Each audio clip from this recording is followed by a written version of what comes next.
Shalom anak-anak, selamat pagi. Miss Tian harapkan kalian hari ini dapat memulai pembelajaran fisika dengan semangat dan antusias. Pada hari ini kita akan belajar tentang rangkaian arus bolak-balik atau dalam bahasa Inggris disebut dengan alternating current yang disingkat dengan AC. Bagaimanakah rangkaian arus bolak-balik atau AC ini? Untuk mengetahuinya, kita simak video berikut ini. Pada bab sebelumnya, kita telah belajar tentang induksi elektromagnetik. Kita ingat lagi bahwa induksi elektromagnetik adalah peristiwa timbulnya arus listrik karena adanya perubahan flux magnetik. Jadi nanti pada peristiwa induksi elektromagnetik yang kita pelajari di bab sebelumnya itu, peristiwa induksi elektromagnetik ini menghasilkan GGL induksi dan arus induksi. GGL induksi itu adalah tegangan yang dihasilkan dari peristiwa induksi elektromagnetik.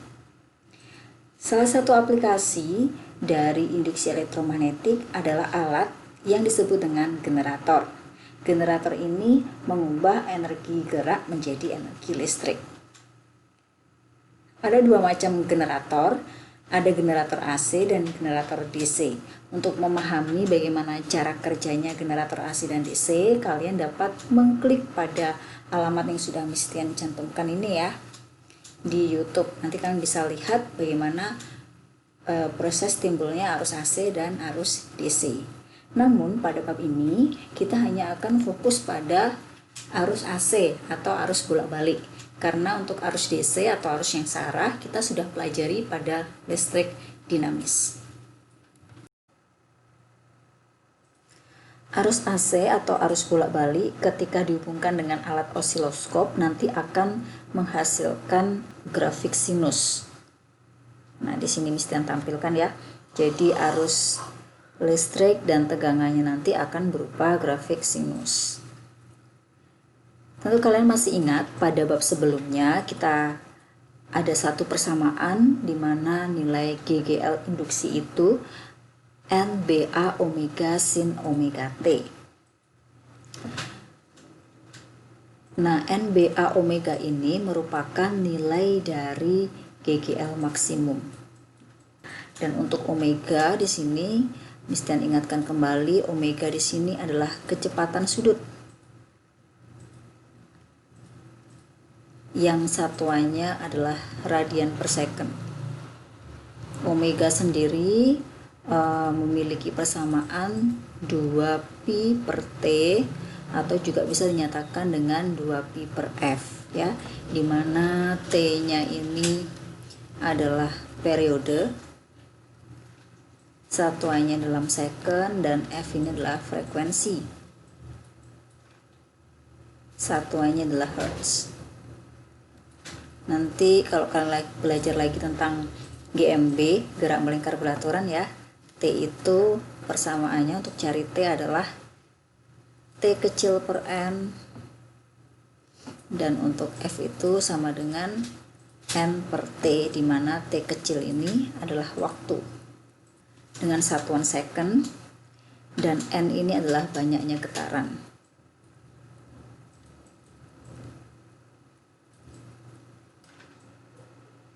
Di sini kalau Miss Tian gambar lagi ya, Miss Tian pisahkan arus dan tegangannya akan kita dapat seperti ini ya. Jadi biasanya grafik untuk untuk tegangan ini lebih tinggi daripada arus ya.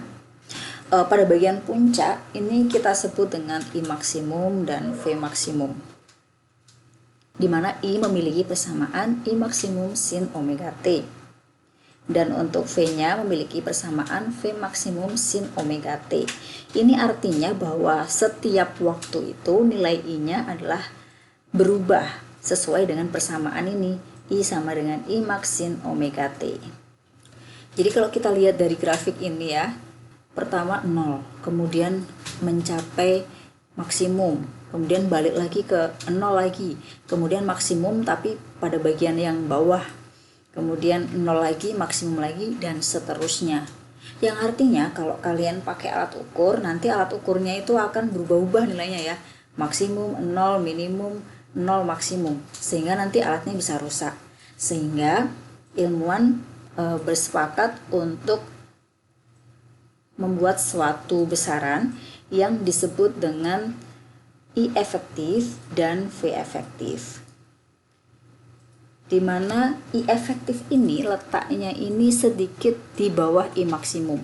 Jadi di sini yang mesti tanda ya, adalah I efektif. Dan juga sama ya, V maksimum juga. Di bawahnya V maksimum ini ada V efektif. Yang nilainya dapat dicari dengan bersamaan. Untuk I efektif adalah I maksimum per akar 2, dan untuk yang V efektif V maksimum per akar 2. Jadi I efektif dan V efektif ini adalah arus dan tegangan yang terbaca pada alat ukur. Misalkan tegangan listrik di rumah kalian itu kan 220 volt. Nah, yang dimaksud 220 volt itu adalah tegangan efektif atau V efektifnya. Untuk selanjutnya, pembahasan pada arus dan tegangan bolak-balik ini akan lebih mengarah bagaimana sifat arus dan tegangan jika dimasukkan pada komponen-komponen elektronik. Nah, komponennya itu ada 3. Yang pertama adalah resistor atau yang disingkat dengan huruf R kapital. Kemudian yang kedua ada induktor yang disingkat dengan huruf L kapital. Dan yang ketiga adalah kapasitor yang disingkat dengan huruf C kapital. Resistor sudah kita pelajari ya dulu di bab listrik dinamis. Kapasitor juga waktu kita belajar tentang keping sejajar. Kalau induktor ini kita pelajari waktu di induksi elektromagnetik. Jadi induktor itu adalah sebuah kumparan. Nah, rangkaiannya bisa kita gambarkan seperti ini ya. Jadi ini untuk simbol resistor, kemudian di sini untuk simbol induktor, dan yang ini untuk simbol kapasitor. Ya, kapasitor berbeda dengan baterai ya. Kalau baterai ini kan berbeda ya. Yang satu lebih panjang, satu lebih pendek. Kalau kapasitor ini sama panjang. Nah, untuk membedakan arus AC dan DC, kalau pada arus yang DC kemarin kita pakai simbolnya kan pada baterai seperti ini ya. Nah, ini untuk yang arus DC. Ini kutub plus, ini kutub minus. Sedangkan untuk arus bolak-balik kita pakai simbol seperti ini. Kan bisa menggambarkannya seperti karena menghasilkan grafik sinus tadi ya. Maka kan seperti ini. Nah, ini adalah simbol dari sumber arus bolak-balik. Nah, resistor ini punya satuan dia ohm. Kemudian induktor ini satuannya adalah Henry atau disingkat H kapital, dan untuk kapasitor adalah farad atau kita singkat dengan F. Ketika komponen-komponen ini dihubungkan dengan sumber arus AC, maka nanti akan ada arus yang mengalir. Nah, arus yang mengalir pada resistor ini itu kita sebut dengan IR atau I yang mengalir pada hambatan R. Kemudian yang mengalir pada induktor nanti akan ada IL, dan yang mengalir pada kapasitor akan ada IC. Dan juga nanti akan timbul beda potensial pada ujung-ujung ujung-ujung hambatan, ujung-ujung induktor dan kapasitor. Jadi di sini nanti akan timbul VR, kemudian di sini juga ada VL, dan di sini nanti ada VC. Ketika induktor dan kapasitor dihubungkan dengan arus AC, maka induktor ini dan kapasitor akan memiliki sifat seperti hambatan. Jadi nanti akan ada besaran XL dan XC. XL ini adalah reaktansi induktif. Kemudian kalau XC ini adalah reaktansi kapasitif. Jadi XL dan XC ini adalah sifat hambatan yang ada pada induktor dan kapasitor ketika mereka dihubungkan dengan sumber arus AC. Jadi satuannya sama ya, satuannya sama dengan hambatan yaitu ohm, yang XC juga satuannya adalah ohm. Nah, untuk mencari XL dan XC ini ada persamaannya. Jadi untuk XL kita nanti untuk mencari nilai reaktansi induktifnya kita gunakan persamaan omega dikali dengan L. Kemudian untuk XC-nya ini 1 per omega kali C. Ya, dimana L ini adalah besarnya induktor, kemudian C ini adalah besarnya kapasitor.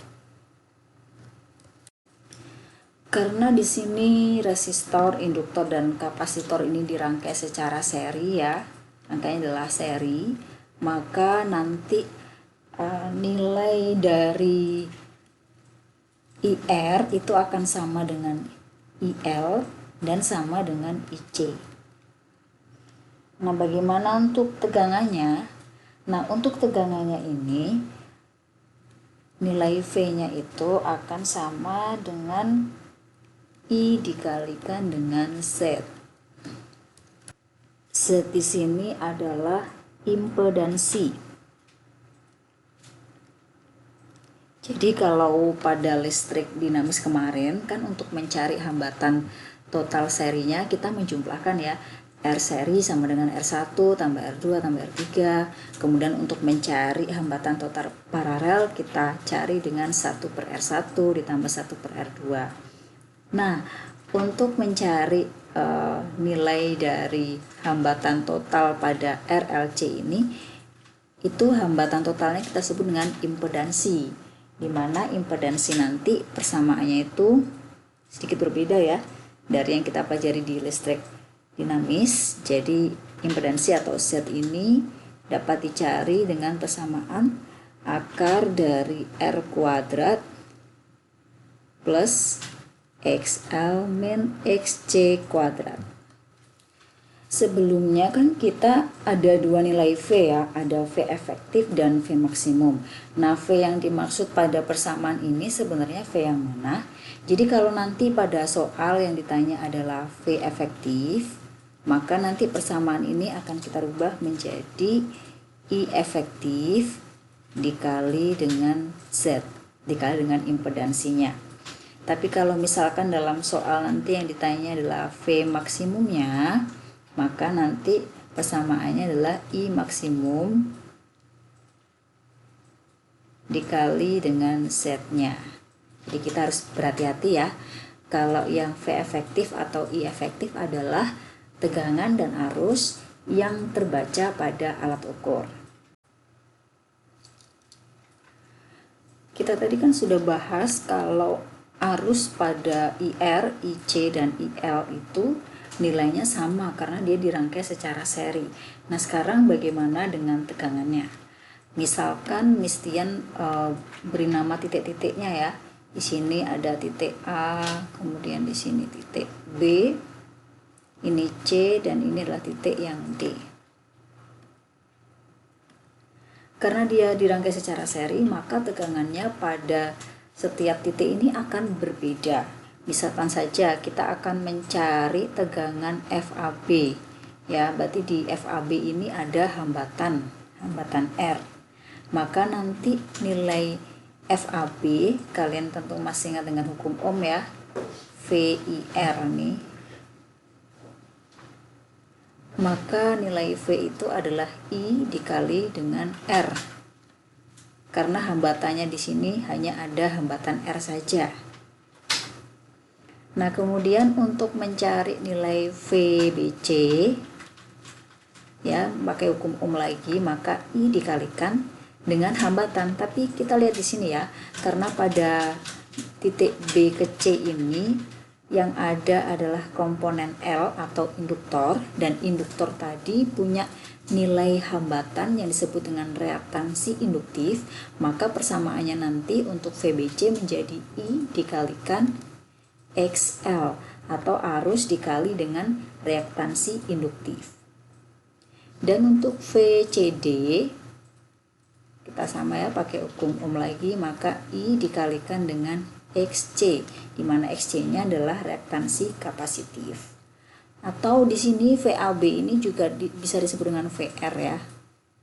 Kemudian VBC ini disebut dengan VL, dan VCD ini kita sebut dengan VC. Nah, bagaimana kalau misalkan kita mencari tegangan pada VAC misalkan?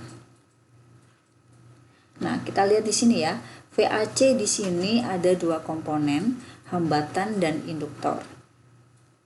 Maka nanti untuk nilai I-nya, karena di sini lebih dari satu komponen ya, kita akan kalikan dengan Z. Tapi Z di sini atau impedansinya, kalau misalkan lengkap kan R kuadrat plus XL min XC kuadrat. Tapi karena di sini hanya ada R dan L, maka nanti nilai impedansinya itu sama dengan akar dari R kuadrat plus, karena yang ada berarti XL ya, jadi kita tambahkan XL kuadrat.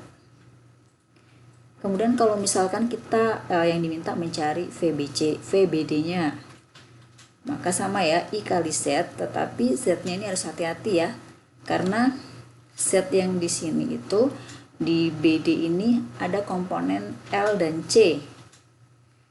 Ada komponen L dan C sehingga R-nya itu kan tidak ada ya. Jadi R di sini di persamaan impedansi ini R-nya nggak ada, sehingga Z-nya ini tinggal XL min XC dikuadratkan.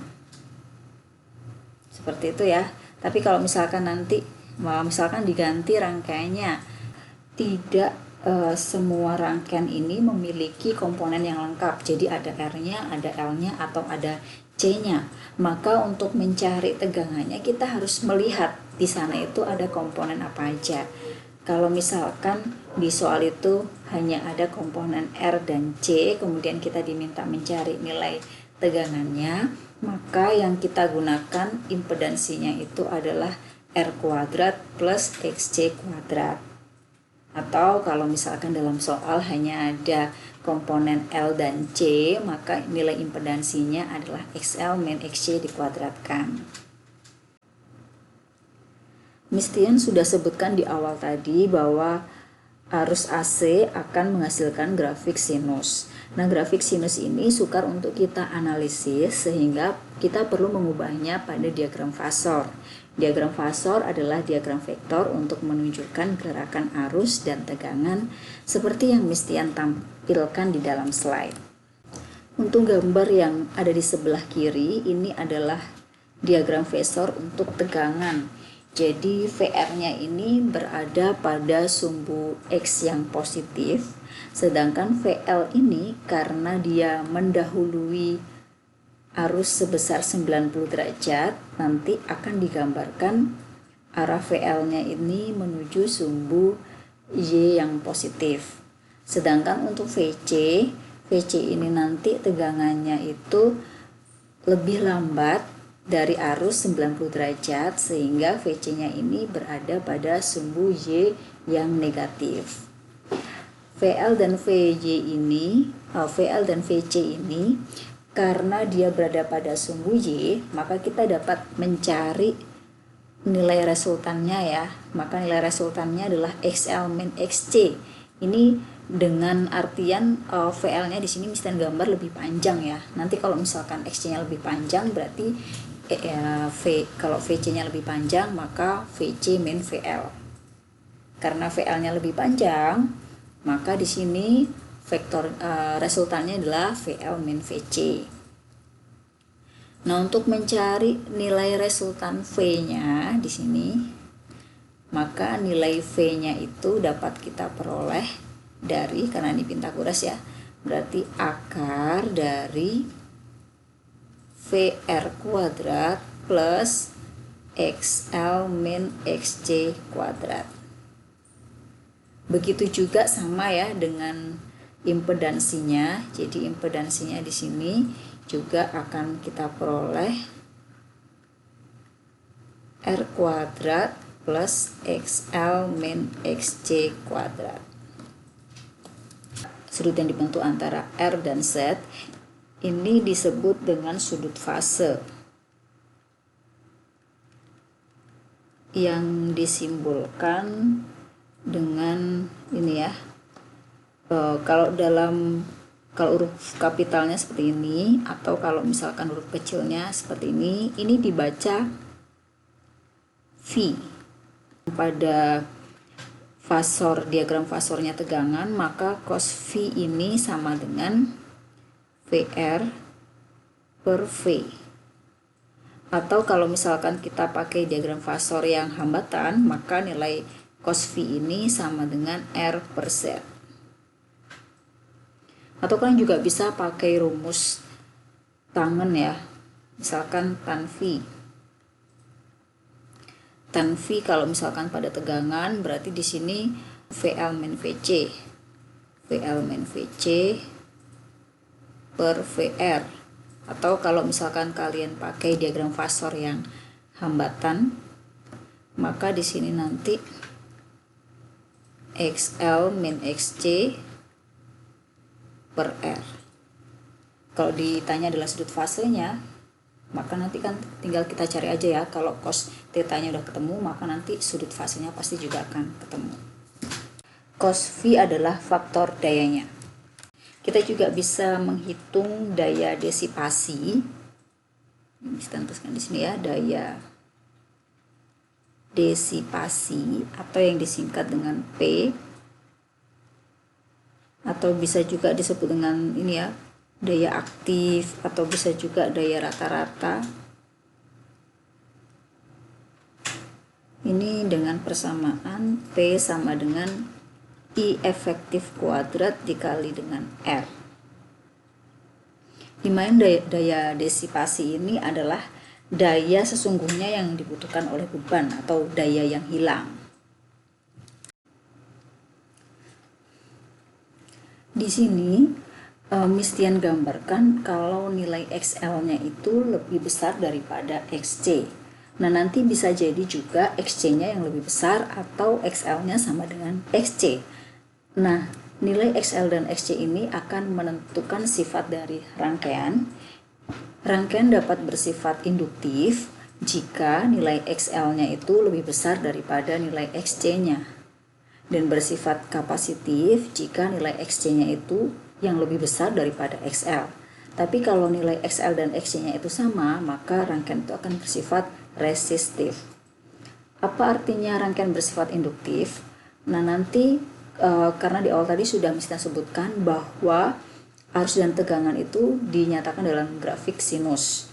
Kalau misalkan V-nya mendahului I, kalau kalian lihat pada gambar ini, jadi misalkan di sini 0 derajat ya.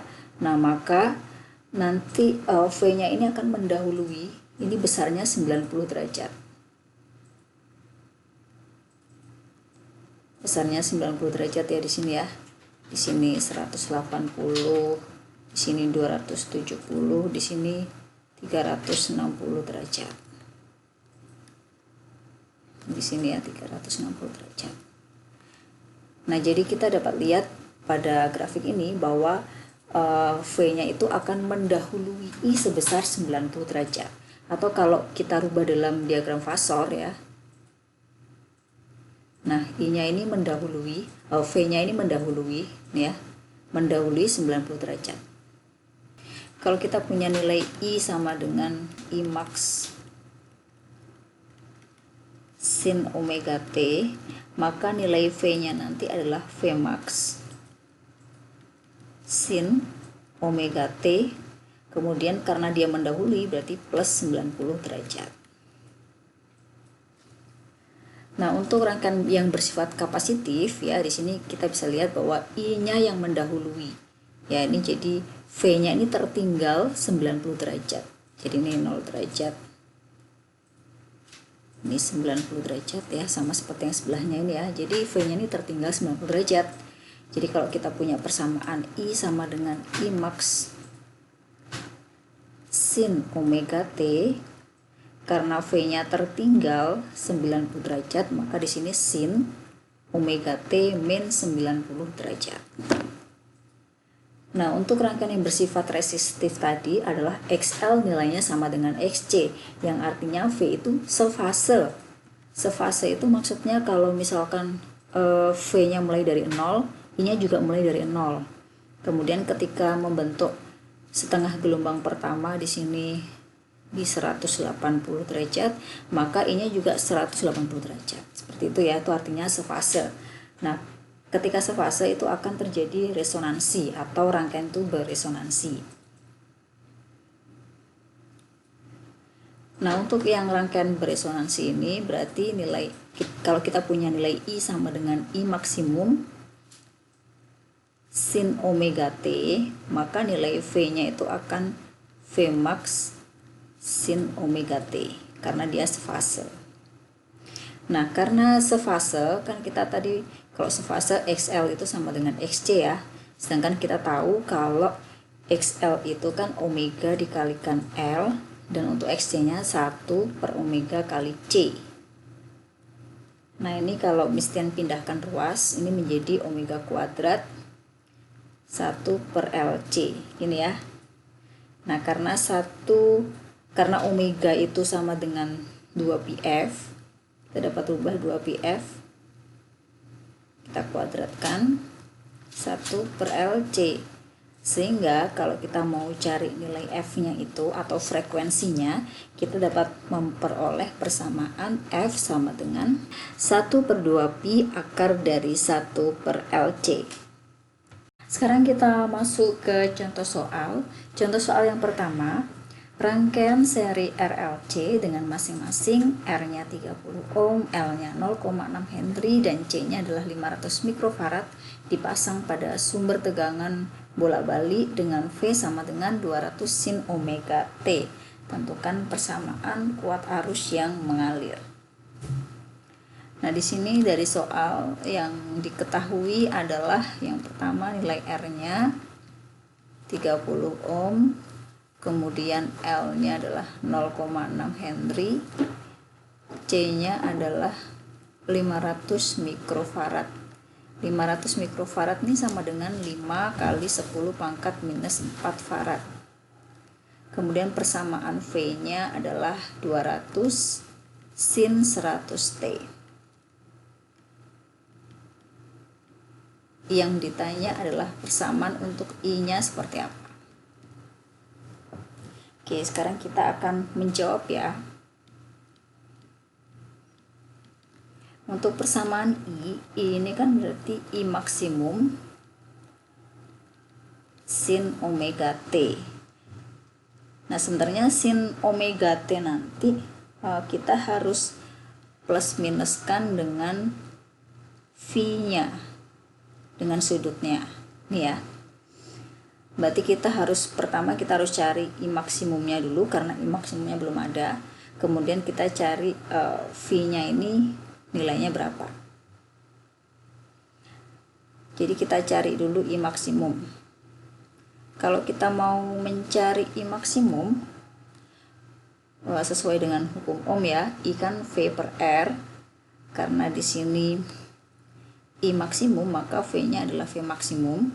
Kemudian karena rangkaian ini terdiri dari R, L, dan C, maka nanti yang kita bagi bukan kita bagi dengan R ya, tapi kita bagi dengan impedansinya atau nilai Z-nya.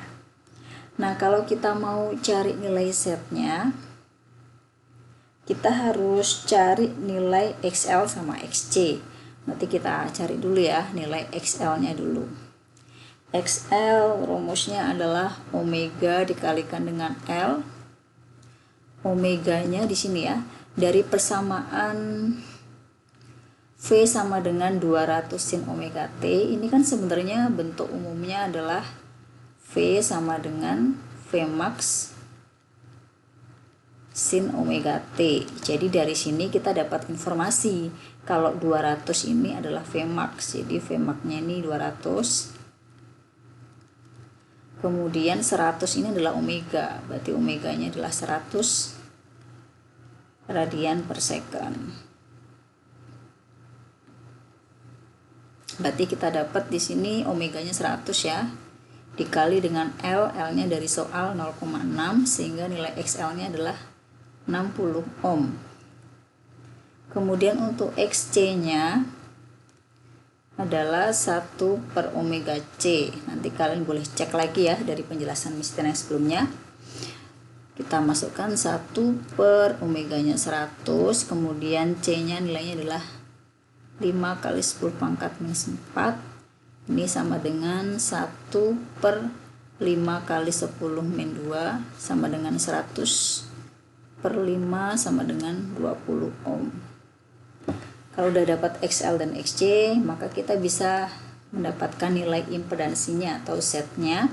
Itu adalah akar dari R kuadrat plus XL min XC kuadrat. Sekarang kita masukkan nilainya ya. Tadi nilai R-nya dari soal itu kan 30. Berarti 30 derajat plus XL-nya adalah 60 min 20, kita kuadratkan. Nah, sehingga kita peroleh akar dari 30 kuadrat plus 40 kuadrat ya. Maka hasilnya adalah 50. Satuannya ohm. Sudah, baru kita masukkan di sini ya. Berarti Vmax-nya tadi dari informasi persamaan yang kita dapat, Vmax-nya adalah 200. Kemudian Z-nya adalah 50, sehingga kita peroleh nilai Imax-nya adalah 4 ampere. Nah, kita sudah dapat ya, Imax-nya adalah 4 ampere, sin omeganya adalah 100T. Nah, sekarang kita harus mencari nih ya nilai V-nya. Nah, untuk mencari nilai V, kita harus lihat rangkaian XL dan XC-nya ya. Di sini kan XL-nya kan 60 ohm, kemudian XC-nya kan 20 ohm, sehingga dari sini kita tahu kalau nilai XL-nya itu lebih besar daripada XC. Jadi nanti rangkaiannya bersifat induktif.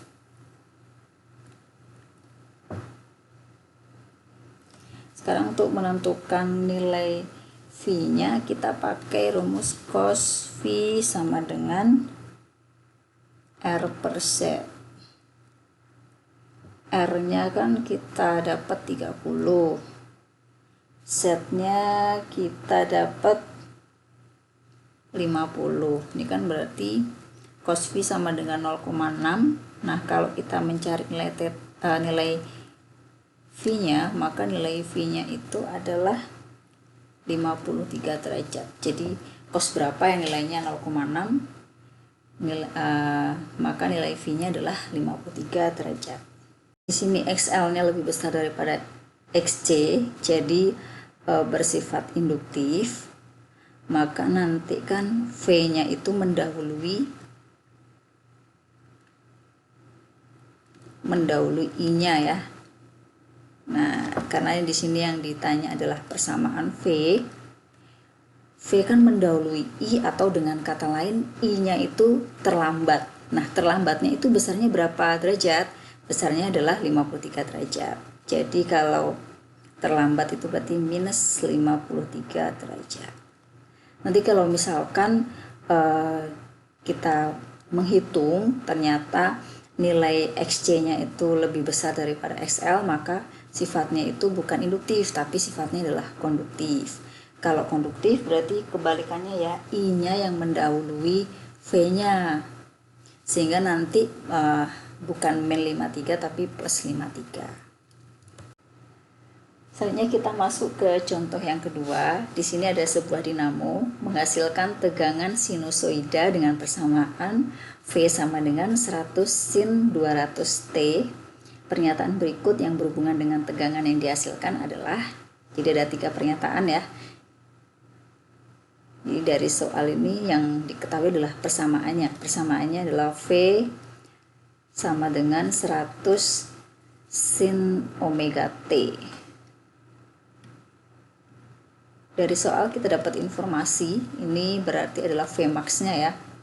Vmax-nya ini kita peroleh 100 volt, kemudian di sini 200-nya adalah omega ya, karena kan persamaan umumnya ini kan V sama dengan V max sin omega T, sehingga yang 200 ini adalah nilai omeganya. Nah, yang ditanya ini jadi tegangan maksimumnya ya, bener apa enggak, kemudian tegangan efektifnya bener atau enggak, dan frekuensinya bener atau enggak ya. Kita tulis aja di sini.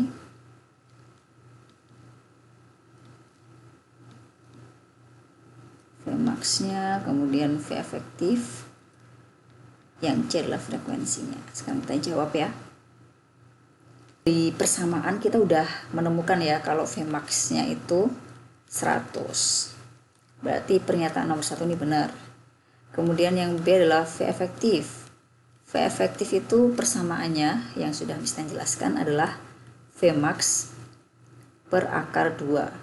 Atau kalau misalkan akar 2-nya kita rubah menjadi bentuk desimal ya, ini sama dengan 0,707 V max. Oke. Sekarang kita masukkan aja, karena yang V max-nya tadi 100 volt ya. Maka ini 0,707 dikali 100 sama dengan 70,7 volt. Berarti yang B juga benar. Nah, sekarang yang C, frekuensinya. Nah, kita ingat lagi kalau omega itu sama dengan 2πf atau sama dengan 2pi per T. Karena yang ditanyakan nih F-nya ya, berarti kita pakai yang omega sama dengan 2πf. Omeganya nilainya adalah 200. Ini sama dengan 2πf. Sehingga nilai F-nya di sini itu sama dengan 200 per 2pi. Sama dengan 100 per pi hertz. Nah, ini kan tidak sesuai ya, berarti yang nomor 3 ini jawabannya adalah salah. Kalian sudah mendengarkan penjelasan Miss Tian, sekarang waktunya kalian untuk berlatih latihan soal. Jadi di sini ada sebuah rangkaian dengan sumber arus AC yang terdiri dari resistor, sebuah induktor dan sebuah kapasitor yang dirangkai seperti pada gambar berikut. Kemudian kalian diminta menentukan poin A sampai O. Silahkan kalian kerjakan pada buku catatan kalian, kemudian kalian upload pada GC. Oke anak-anak, selamat mengerjakan. Terima kasih sudah menyimak video ini dari awal sampai akhir. Selamat belajar, Tuhan Yesus memberkati. God bless you, bye-bye.